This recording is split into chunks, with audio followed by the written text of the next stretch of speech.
Well, you guys, this is everything about what you do. Yeah. In terms of the assets. For us, we need solid marketing assets to promote.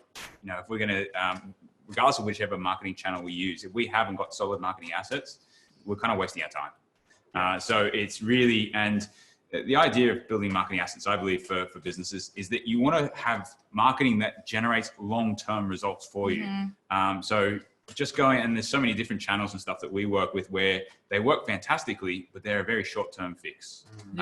Google Ads is one of those ones where you go, okay, great, works today, but it costs you money today. And if you stop spending tomorrow, you're going to stop getting results out of it. That's not an asset if you think about it that way. I mean, I look at it more as a sales expense. You're buying lead opportunities. If you can close those leads, brilliant, well done. But that's not a true asset. Whereas when you start looking at things like your brand, video, content, those are assets. Those are things that not just today will they work for you, but they'll be working for you for weeks, months, and years to come.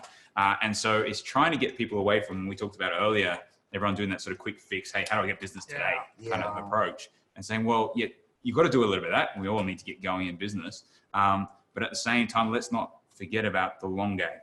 And let's make sure we're building some solid assets, the work that we're doing, and invest in that now, because that will pay massive dividends for us over the long term. Yeah, look, I absolutely agree with all that, Mike. I think I'd overlay onto it that if you go back to the beginning of the conversation where we said that there's going to be a lot of pressure on the customers, and they are going to be looking around, they're going to be, let's be honest, they're going to be reassessing all of their suppliers. Big time. So if you come back to market now with the same digital assets, the same brand assets, the same video assets that you went to market with last time, they're going to look at you exactly the way they looked at you pre-COVID. Now that might be reasonably positive, but they're definitely going to talk to a lot of other people. So you've got to have that freshness. You've got to have that fluidity. So you've really got to look at your asset library. Now, the other thing from a branding perspective for us is it's about storytelling.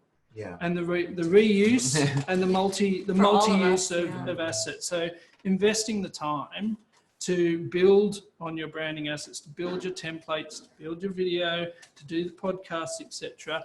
Although it's a significant investment, you can reuse a lot of those assets. And I'm sure, Ariel, you'll talk to that. It just, it's so important because we talked about that knee-jerk reaction, and you can do some quick video. But what are you really getting out of that? Because it's still quite a bit of money. And then can you reuse that asset ever again? So really sitting down and deciding what story are we trying to tell? Where are we trying to take our audience? And then by creating that strategy and putting that concept, when we go out and film or create these animations, we could be thinking of a multi-level approach. We could be looking at creating assets that cover Instagram, Facebook, YouTube, LinkedIn, having all the different durations. So actually taking that proper time to strategize your photography, videography, all that is going to make actually a huge cost difference in the end, because you can have those assets for the long term and you can reutilize a lot of the assets and cover a lot of the basis.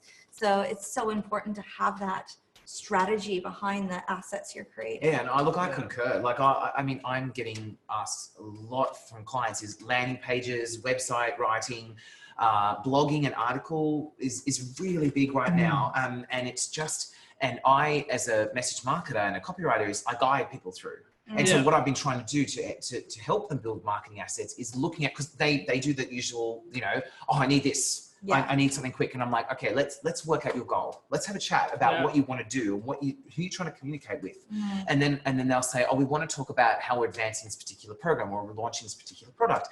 And I'll say, okay, where's the customer pain point? Where's the value that they're involved in? How are they going to keep coming back to you to ask, and keep reviewing this content? How is it working on Google and your search engine optimization? All these kind of things is where I am helping. And I concur with all of you is that it's not just, hey, let's write a blog because we'll fill some space. It's like, how can we, utilize Chris to help build these kind of things? And that's the feedback I give is making sure that you're using the wording that's evergreen and value adding and relevant and all these kind of elements that we want to make sure, rather than just let's fill some space. I mean, every time we're doing a video or animation, even podcasts, script is the backbone of this content, because you need to be putting out the right messaging, and there has to be a reason you're putting it out there. Yeah. So taking the time to properly think about how you're putting that together and what you're getting across is just absolutely essential And that's in getting why the we right work assets. together. Yeah. So for everyone,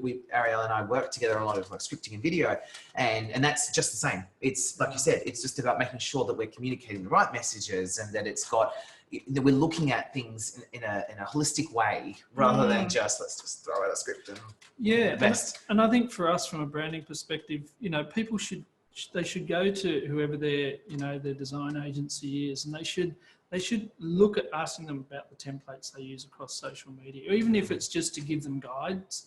Because the one thing that we see so often is that you're trying to get a consistent message across, but the tone that you keep putting these social posts out changes every week. So really just some guidance on how do I keep, this is the tone that I want to project. How do I actually develop that look across all of our Across all your Yes. assets. And all the assets. Yes. So it's that consistency across Yes. all the different assets. And it's using multiple. Now, there's a really good question.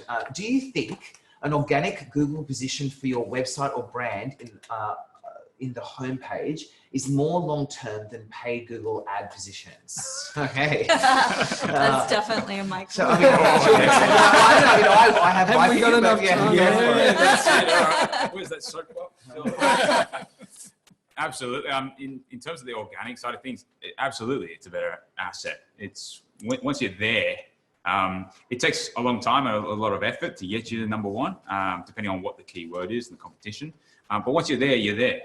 And so it's then a case of maintaining and making sure you're in that top position. Whereas the ads, just because you're there today, doesn't ensure you being there tomorrow. If someone's prepared to outbid you for whatever reason, and there's some big businesses out there that are quite happy to spend some phenomenal amounts of money and don't really think too wisely about how the return's going, they just spend the money. You know, it becomes very difficult. So you could think you're there 1 minute and, you know, hey, you've got this great lead source. Next thing you know, someone's outbid you and you're gone. Whereas from an SEO, when you're there, you're there. And unless somebody works hard to try and get in front of you, you know, that's going to take a lot of work and effort. So, you know, to me, that's a proper asset versus AdWords. Yeah.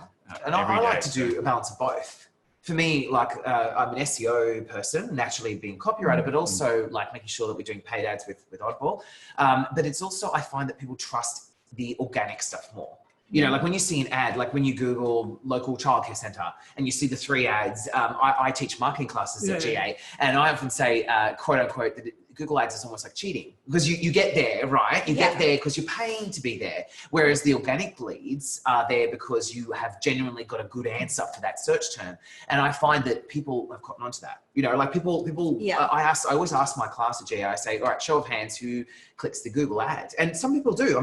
It obviously does work. But because I have both. Don't take away that part of my business. No, like I do, but I do both. Right. And I have lots of clicks through my Google ads, but a lot through the organic stuff as well. And it's this balance. So the answer to the question is that I think you have to have a balance. And I feel like people trust the organic stuff a lot. And so you do have to be, as marketers, we have to be active in both. Yeah, absolutely. I mean, the way we tend to recommend working with it is that, and we do this for ourselves as well, like you, Chris, we set it up so that you target a few good keywords from an SEO point of view. And that's great in that they're high volume, you know, very important keywords, but that's very narrowly focused on only a small handful of keywords going after one particular topic.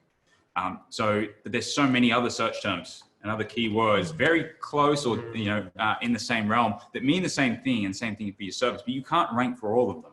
You can only rank for a couple of them. So it's a case of going, okay, well, that's where we focus our SEO efforts, on those ones that are going to get a great return. And then all of these other ones that we want to go after, great, let's use Google Ads to go very targeted at those with really good landing pages. And you can pick up a whole bunch of business that you otherwise wouldn't get, because you can't go after every keyword. No.